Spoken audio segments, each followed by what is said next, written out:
Sweet, yeah, we're back. Cool. So, Mike, I know that you guys have been working hard. I mean, you're lead game designer. What was some of the big motivation behind putting out this browser-based FPS in consideration to normal, standard, the big titles out there right now?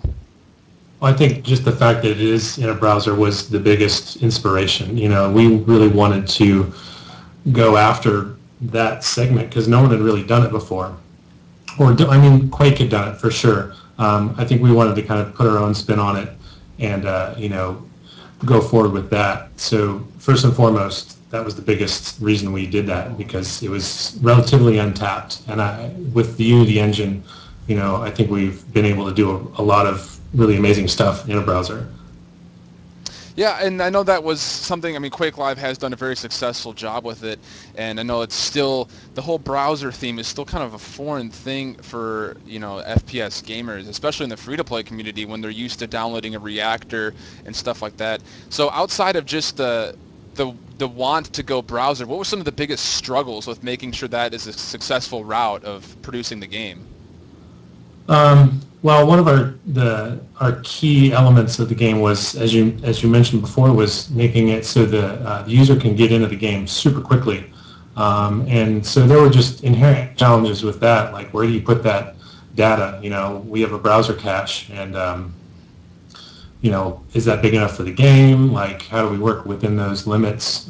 So that was one of the biggest issues, and then just making the in-game assets small enough to download quickly, but also making them robust enough so they look good, right?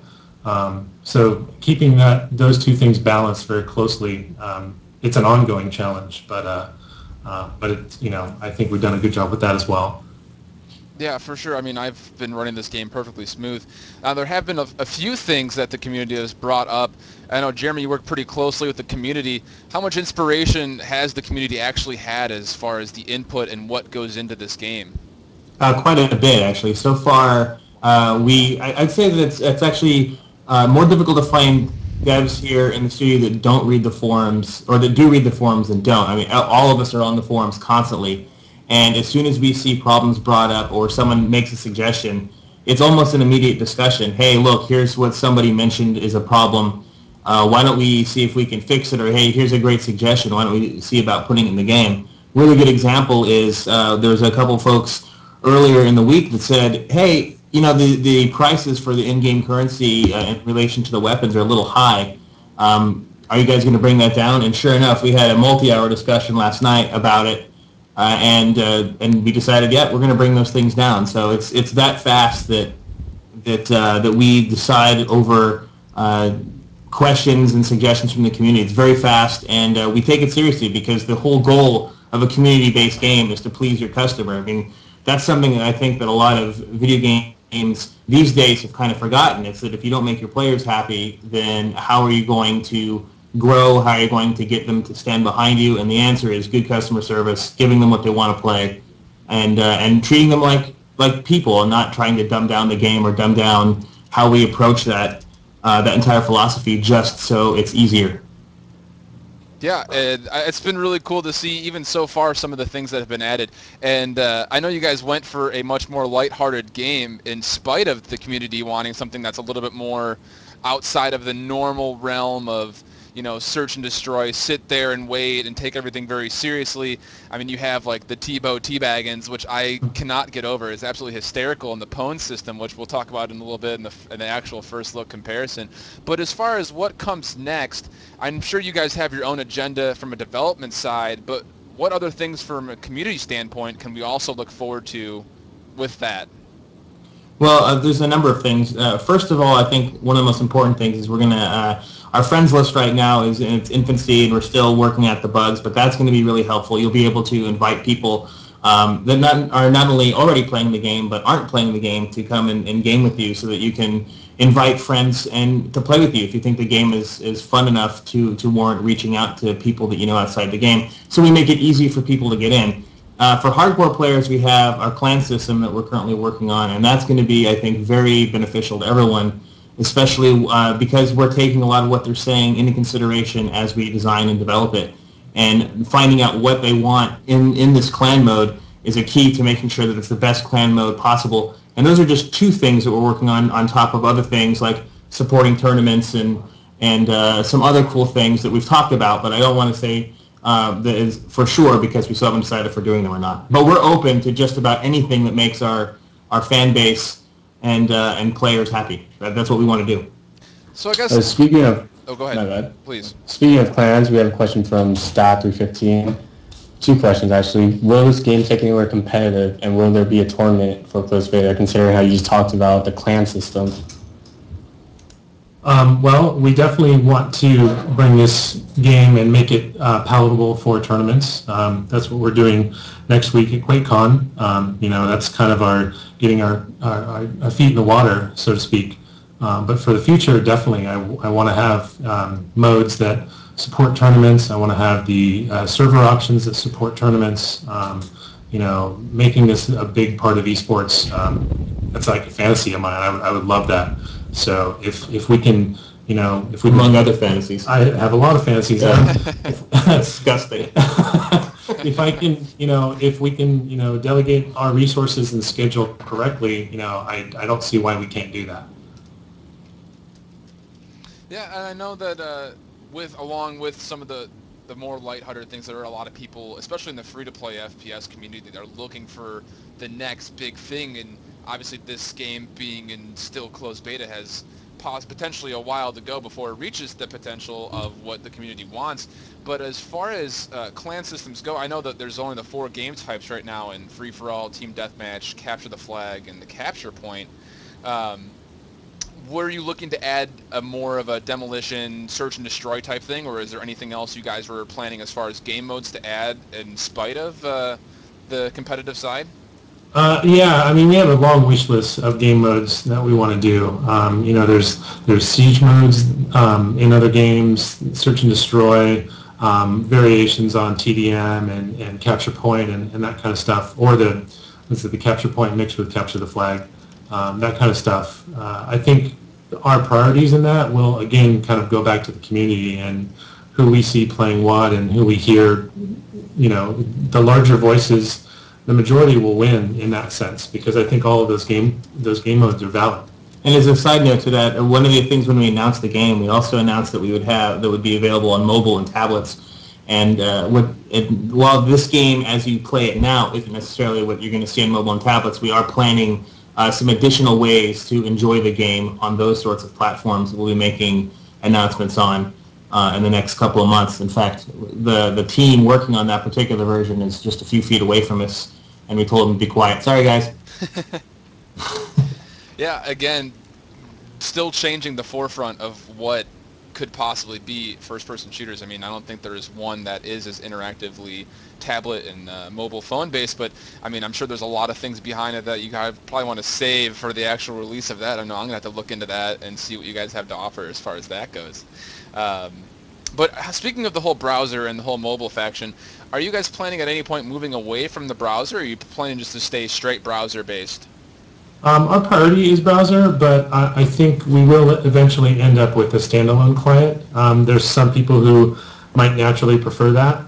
The performance, we've done tests, the performance on the standalone is equal to the browser-based, but there's also other regions that prefer standalones, for cafes and whatnot because it's more secure.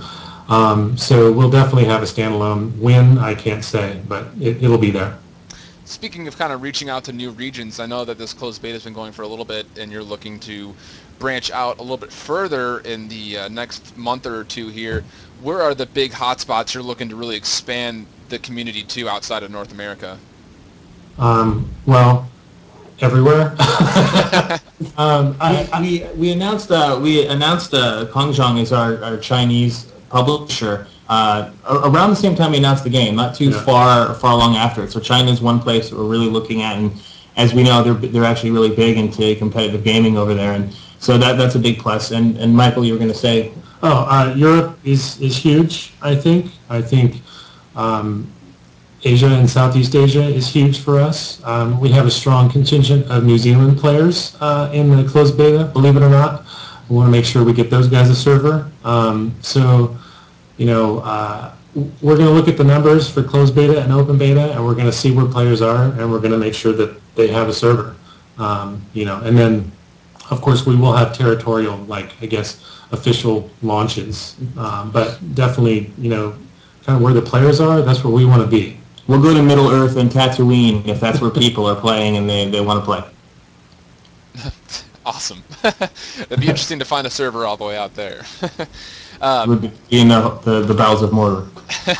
You can bribe Belial. He'll do it. Yeah, I'm sure he would love that. Although there might be a lot of server disconnection problems. He's the king of lies, after all. Kind of one of the last questions that I have, at least personally. I know that a lot of us at CSN and Incline TV have been trying to play together, and that's been kind of a guessing game of which server you get into.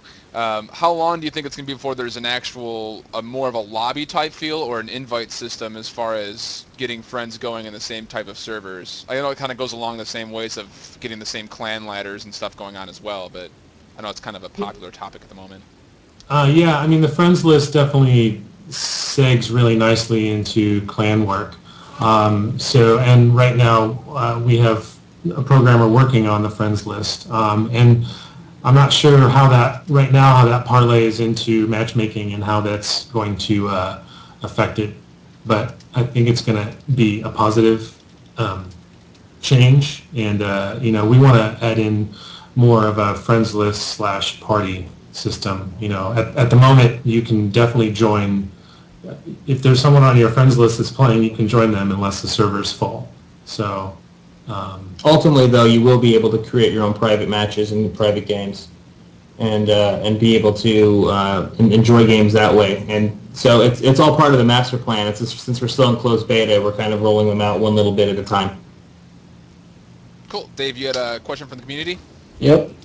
I don't know how to pronounce this game. I'm going to butcher it. Anzen asks, do you believe that this game will get competitive and go far?